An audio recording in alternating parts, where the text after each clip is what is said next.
We finished last time by considering the theme that runs throughout the prologue. That's the first 9 chapters. As the father instructs his son, he presents his son with these alternative paths that lie open to him in life. And he tells his son repeatedly that the way of wisdom leads to safety and blessing and life. And the way of folly leads to danger, to loss, and ultimately to death. And you will notice that there is no third way. It is either the way of wisdom or the way of folly. What we want to do tonight then is we want to take up the other dominant image that is used in the prologue, and that is the image of 2 women who compete for the loyalty and allegiance of the young man, the book's immediate reader. And when we've met the 2 ladies in question, Lady Wisdom and Lady Folly, we will consider the alternative banquets which are on offer to the young man. Now, we're going to spend quite a bit of time in this session just reading and hearing the Word of God.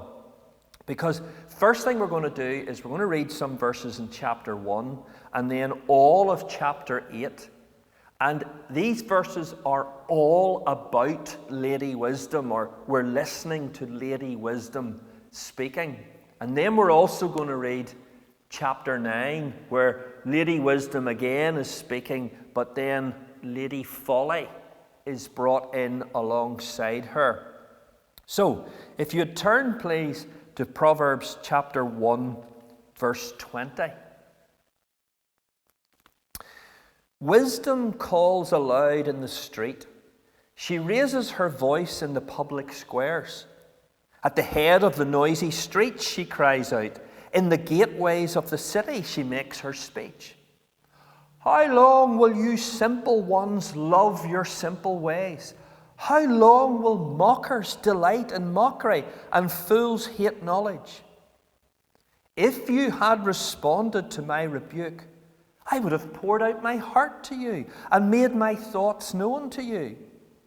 But since you rejected me when I called, and no one gave heed when I stretched out my hand, since you ignored all my advice and would not accept my rebuke, I, in turn, will laugh at your disaster. I will mock when calamity overtakes you, when calamity overtakes you like a storm, when disaster sweeps over you like a whirlwind, when distress and trouble overwhelm you. Then you will call out to me, but I will not answer. They will look for me, but will not find me. Since they hated knowledge and did not choose to fear the Lord, since they would not accept my advice and spurned my rebuke, they will eat the fruit of their ways and be filled with the fruit of their schemes. For the waywardness of the simple will kill them, and the complacency of fools will destroy them. But whoever listens to me will live in safety and be at ease without fear of harm. Proverbs chapter 8. Does not wisdom call out? Does not understanding raise her voice? On the heights along the way where the paths meet, she takes her stand. Beside the gates leading into the city, at the entrances, she cries aloud, To you, O men, I call out. I raise my voice to all mankind. You who are simple, gain prudence. You who are foolish, gain understanding. Listen, for I have worthy things to say. I open my lips to speak what is right. My mouth speaks what is true, for my lips detest wickedness. All the words of my mouth are just, None of them is crooked or perverse. To the discerning, all of them are right. They are faultless to those who have knowledge. Choose my instruction instead of silver, knowledge rather than choice gold.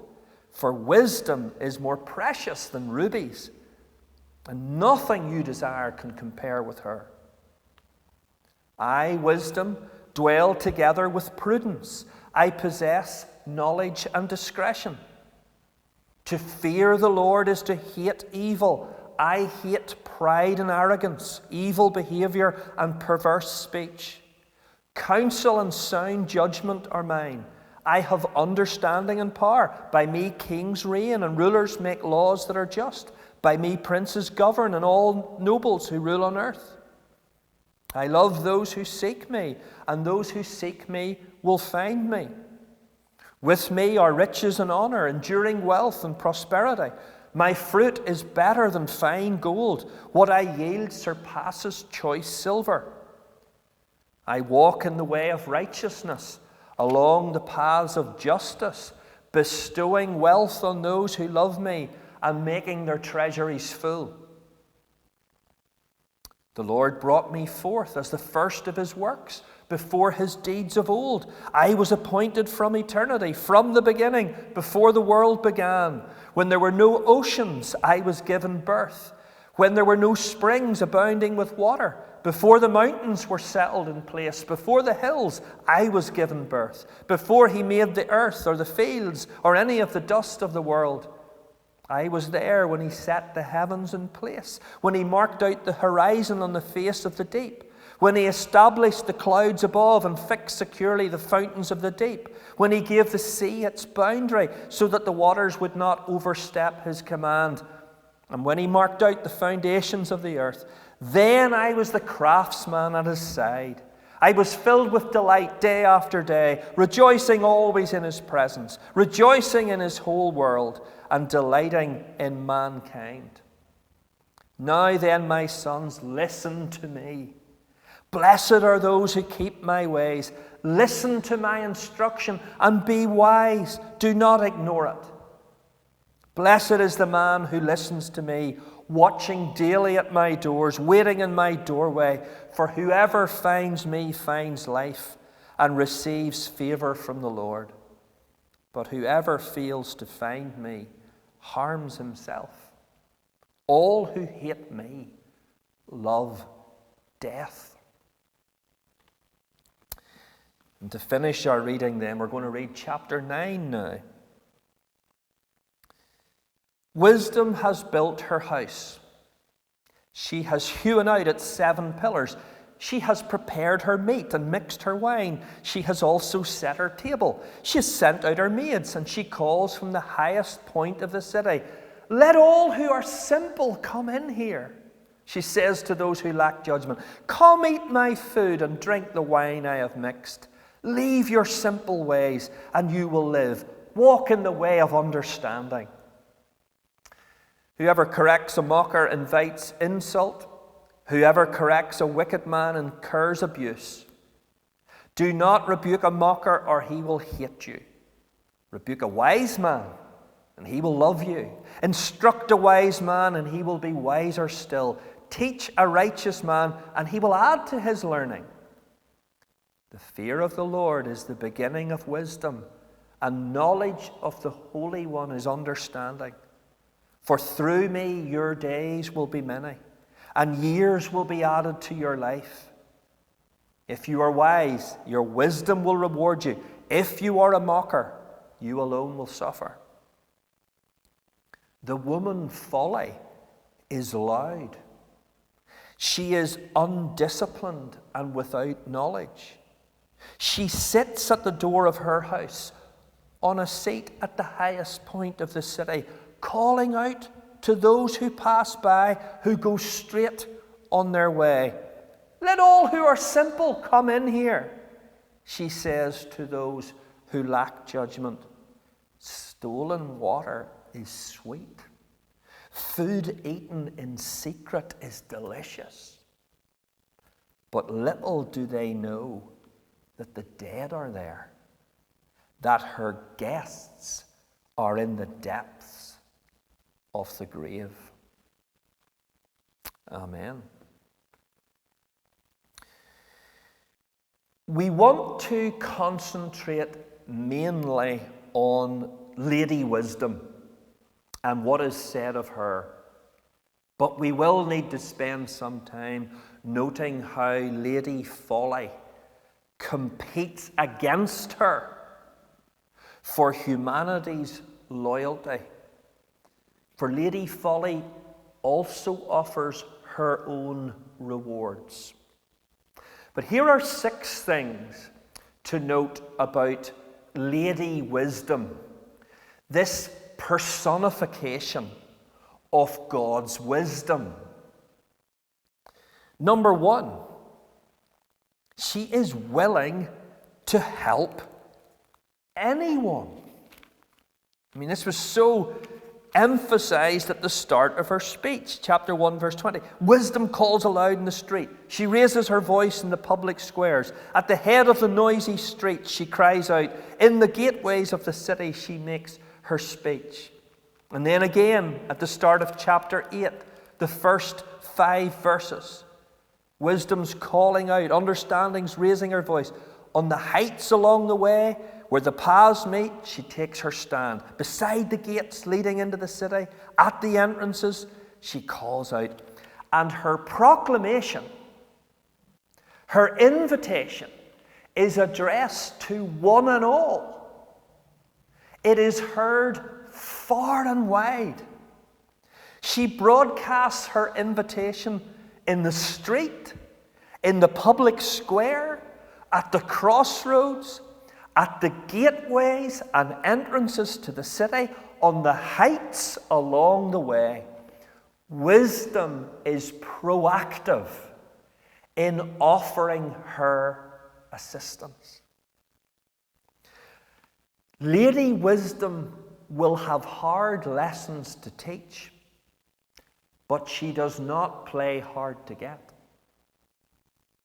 She is accessible to all. The foolish and the wicked disqualify themselves from her guidance. But this is self-exclusion. The offer of wisdom is available to all. She's willing to help anyone. Secondly, she's not to be messed with. This is the chapter 1, verse 22 to verse 33. You know, we see Lady Wisdom. She shouts. She pleads. She rebukes. She reasons. She threatens. She warns. And she even laughs. I, in turn, will laugh at your disaster. I will mock when calamity overtakes you. Lady Wisdom does not take rejection lightly. And we're reminded, aren't we, of Psalm 2, verse 4. A verse that's applied to Jesus as Messiah. The one in heaven, the one enthroned in heaven laughs. The Lord scoffs at them. Those who would come against his anointed. You see, to reject Lady Wisdom is to reject God himself. And it merits the same response. She's willing to help anyone. She's not to be messed with. Thirdly, she is the partner of righteousness. We talked about this last time, that in the book of Proverbs, the wise are the righteous. To fear the Lord is to shun evil. Chapter 8, verse 6 to 9. Listen, I have worthy things to say. I open my lips to speak what is right. My mouth speaks what is true, for my lips detest wickedness. All the words of my mouth are just. None of them is crooked or perverse. To the discerning, all of them are right. They are faultless to those who have knowledge. Verse 12, I, wisdom, dwell together with prudence. I possess knowledge and discretion. To fear the Lord is to hate evil. I hate pride and arrogance, evil behavior and perverse speech. Wisdom is down to earth, but it is not worldly. Lady Wisdom's words are words of worth, truth, justice, righteousness, perfection, prudence, knowledge, and discretion. Her words are free of wickedness, crookedness, perversity, pride, arrogance, and evil. Chapter 8, verse 20. I walk in the way of righteousness along the paths of justice. Wisdom and morality are a package deal. If you want Lady Wisdom to come alongside you in life and make you wise, she will take you by the hand away from sin and evil into paths of righteousness and justice. Fourthly,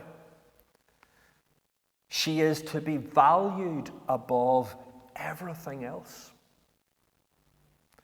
Chapter 8, verse 10, choose my instruction instead of silver, knowledge rather than choice gold. For wisdom is more precious than rubies, and nothing you desire can compare with her. Verse 19, my fruit is better than fine gold. What I yield surpasses choice silver. A recurring theme in the book of Proverbs is that wisdom bestows wealth, but not to those who chase it.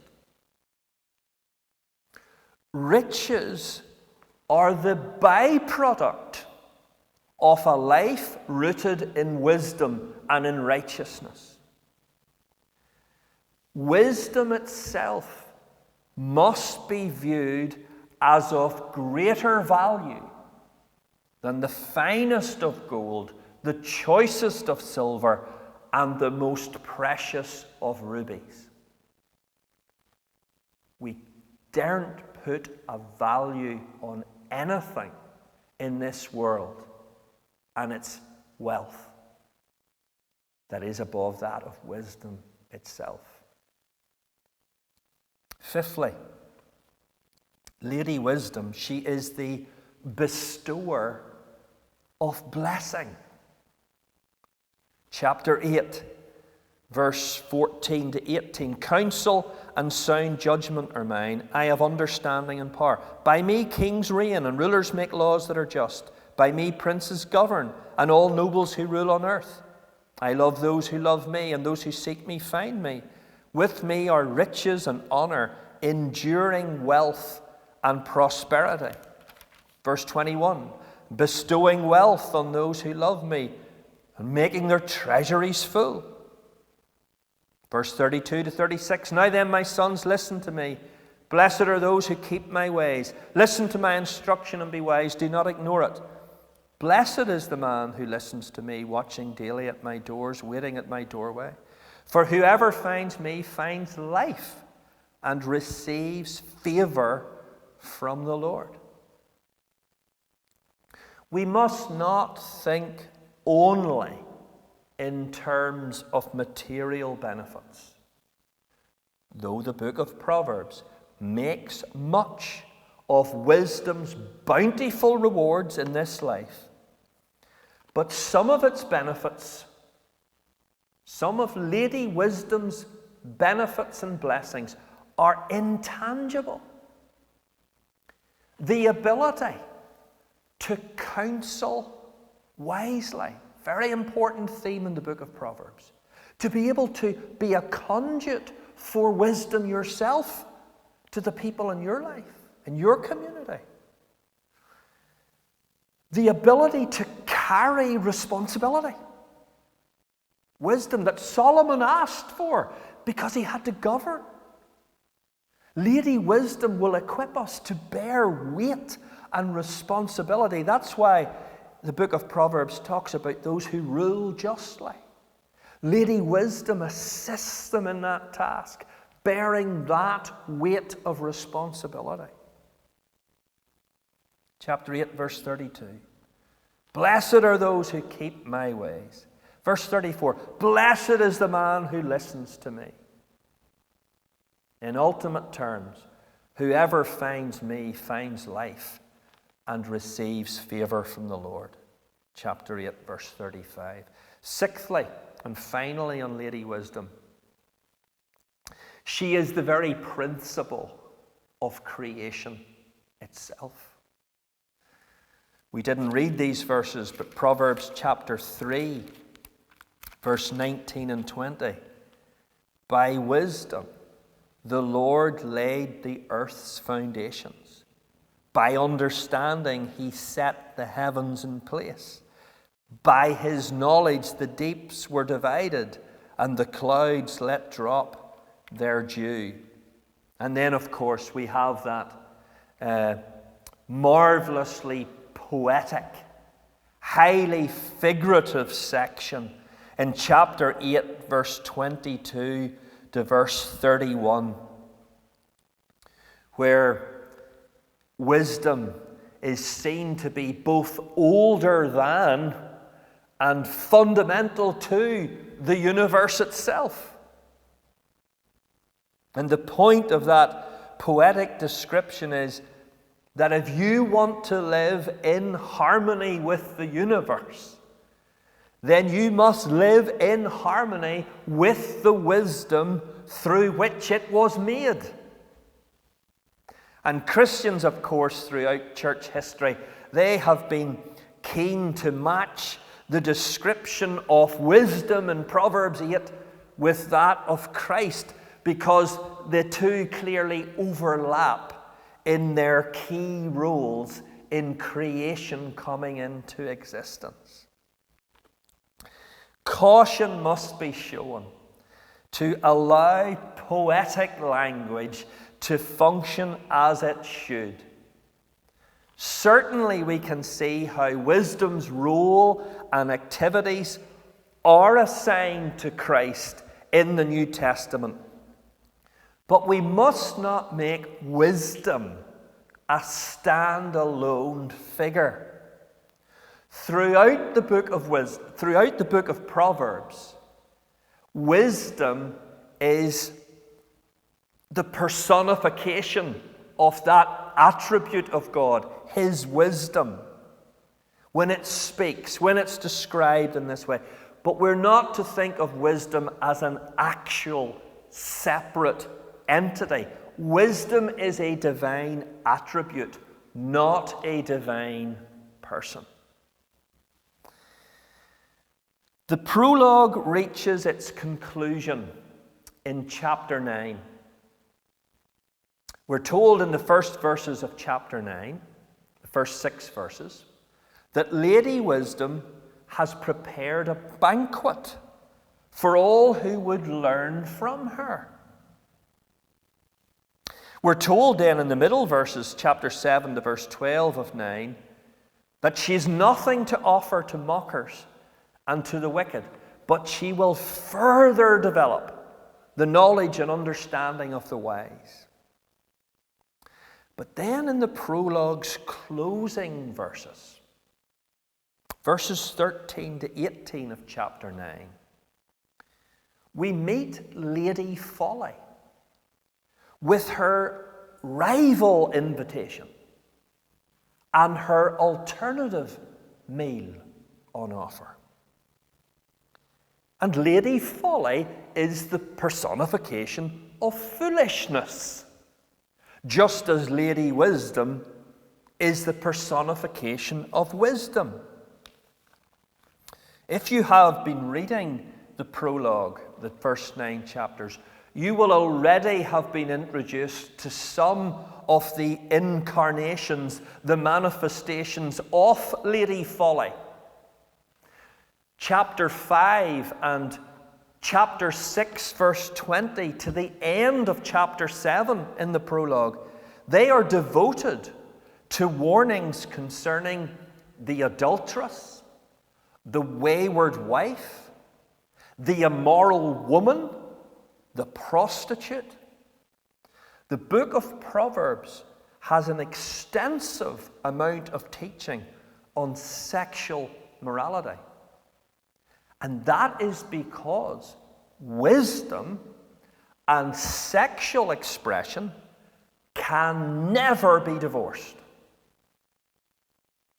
So to finish this study, we're just going to note very quickly certain characteristics of Lady Folly and see how she challenges and competes with Lady Wisdom for the young man.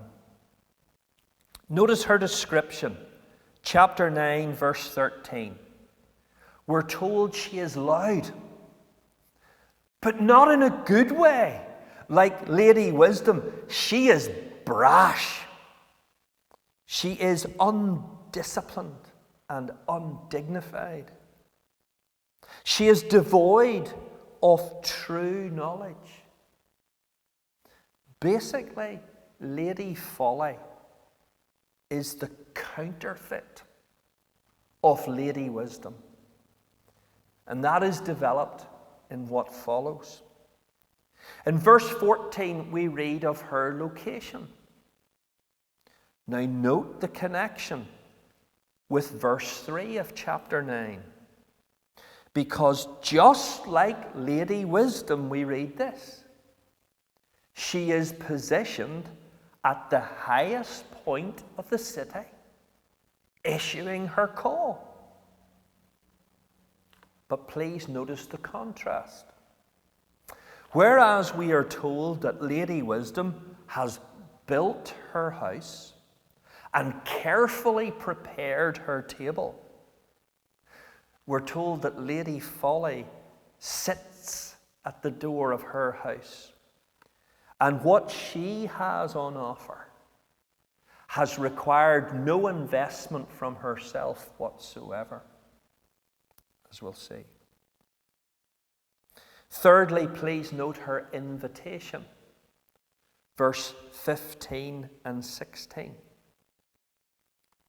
See again how she matches and mimics the offer from Lady Wisdom. They say exactly the same words to the young man. Let all who are simple come in here. Both Lady Wisdom and Lady Folly say that. She says this to those who lack judgment. But then we're told her target audience in verse 5. Verse 15, sorry. She calls out to those who go straight on their way, to those who lack judgment. She wants the naive. She wants those who haven't thrown their lot in with Lady Wisdom, those who are up for grabs. Come in to me. And fourthly and finally, we read of her deception in verse 17. Lady Folly is a seductress. She offers prohibited pleasures, that which is off limits. Stolen water is sweet. Food eaten in secret is delicious. This has been the devil's tactic from the beginning. Lady Folly offers satisfaction, freedom of expression, that which you're fenced off from by righteousness, by fearing God. Come in here, this tastes truly delicious. how current this description is when we look out at life, particularly for our young people passing into adulthood. Do you not hear the seductive invitation of Lady Folly surrounding them? We hear it ourselves. Alas, her guests are actually the victims of death. Little do they know that the dead are there and that our guests are in the depths of the grave. The clients of folly are, in effect, when they go in and sit and dine, they are toasting their own deaths. As somebody has well said, many eat on earth what they digest in hell. The prologue leaves the intended reader of the book, the young man on the brink of adulthood, facing the most fundamental of choices. Which path will you travel? Who will be your guide? At whose table will you dine? The choice facing us today is exactly the same.